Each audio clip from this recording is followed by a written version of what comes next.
Morning, Nigel. Was that a welcome break for you and the players following that invaluable victory against Barnsley 10 days ago? I'm not sure. I think having got that relief of that victory, in some ways you want to keep going.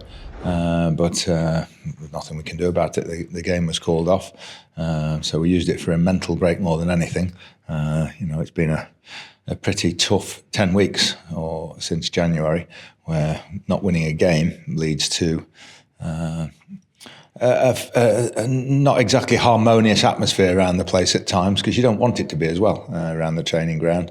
And it was a big decision, or not big. It was a difficult decision after the game. We sat down with Dave and Tom and everything and said, what do you think is going to benefit the lads? And we didn't want them to have a break physically, but I think mentally we needed to get away from each other for a few days because you do get a little bit fractious, and we've been at each other's throats, as you would expect, in this winless run.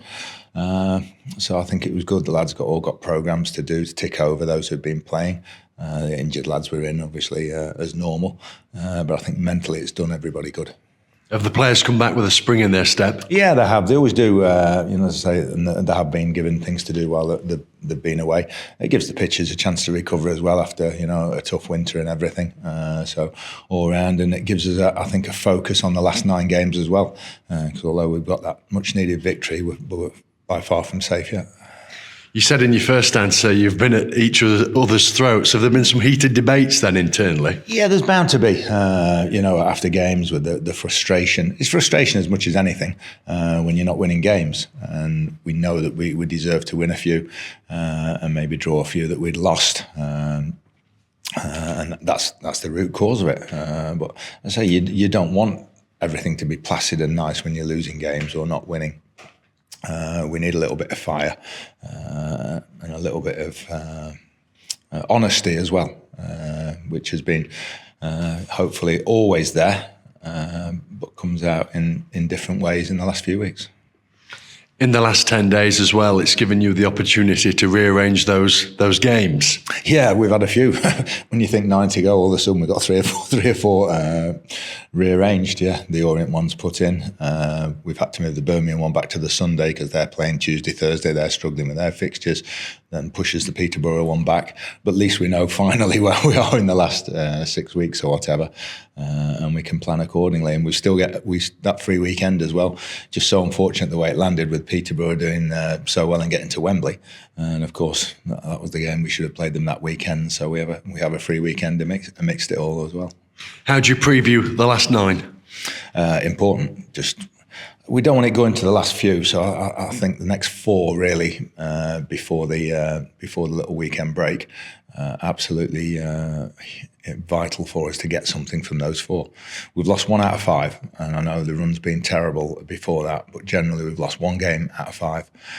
So we've got to continue that good form, whether it's be draws or wins, just to keep the points tally ticking over. Does the target of 50 points still remain? I think it's a minimum.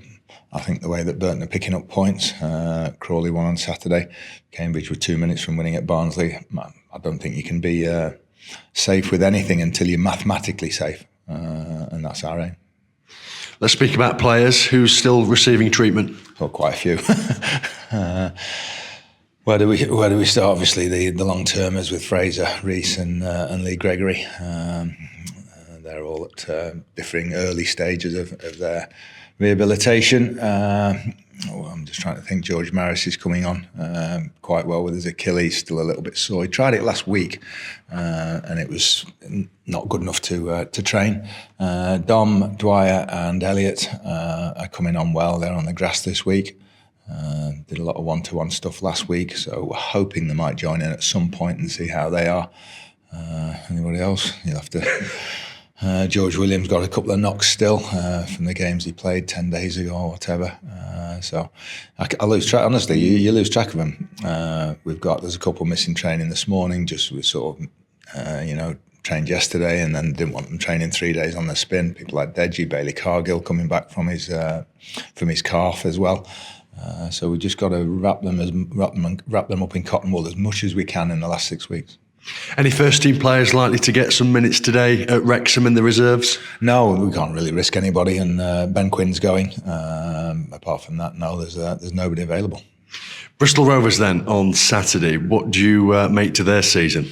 I think they're a different side at home than they are away, and I think the last they got a home victory, a very important one, a couple of weeks ago, and a good crowd behind them.